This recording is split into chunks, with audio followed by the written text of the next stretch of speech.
can you get the community? Let's say someone is really in the situation and maybe he or she, because that can also be on the main side as well, who are divorced, a woman or a wife.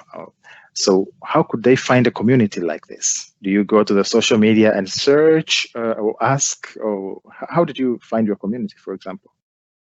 I think the social media is still the easiest tool. Recently, for example, Facebook has even created the option of having the chance of posting anonymously.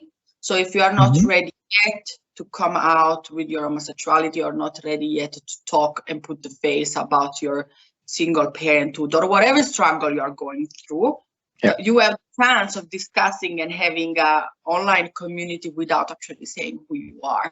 And I think this is really powerful, because sometimes people have the personal stigma that it's so strong that they don't want to put their face in, and it's fine. It's totally fine. You need to be ready to do these things. It's not easy.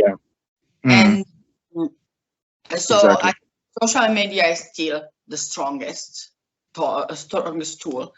But in Finland, we have a lot of NGOs that do amazing job. Like in Italy also, like in Italy, there are many NGOs, but they don't have the same power. That's right.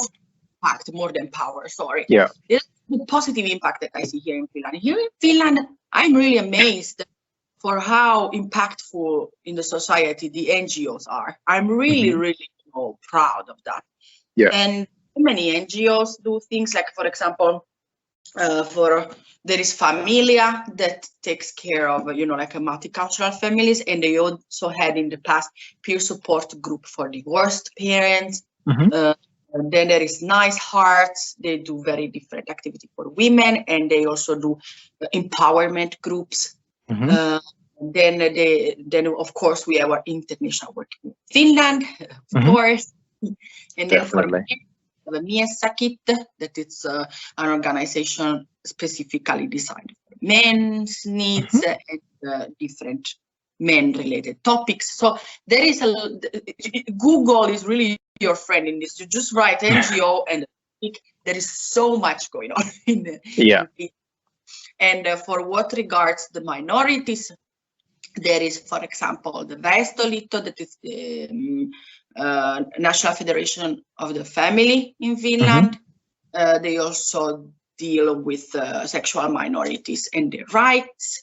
There's the Transfemininit ry, whose president is also very involved in our international work, Women of Finland.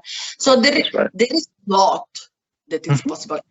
If this community impact is so strong that it's affecting also your on the psychological level, there is Mieli ry, that it's an organization that takes care of the mental well-being of people, they have programs for specifically designed for immigrants. So this is a way to. So basically, I think these are the two biggest ways of finding your own community, your own tribe in Finland: by social media and by organizations. Of course, in the non-corona times, there are also local places, like, they organize local groups like in library or in some places. But I personally, even though I'm a very talkative person, there are some topics that I speak very openly about. Still, maybe I wouldn't feel that confident to go to a peer support group immediately, live. I would maybe, at least myself, feel more comfortable first to go off online, and then after getting to know each other a little bit more, then we meet face.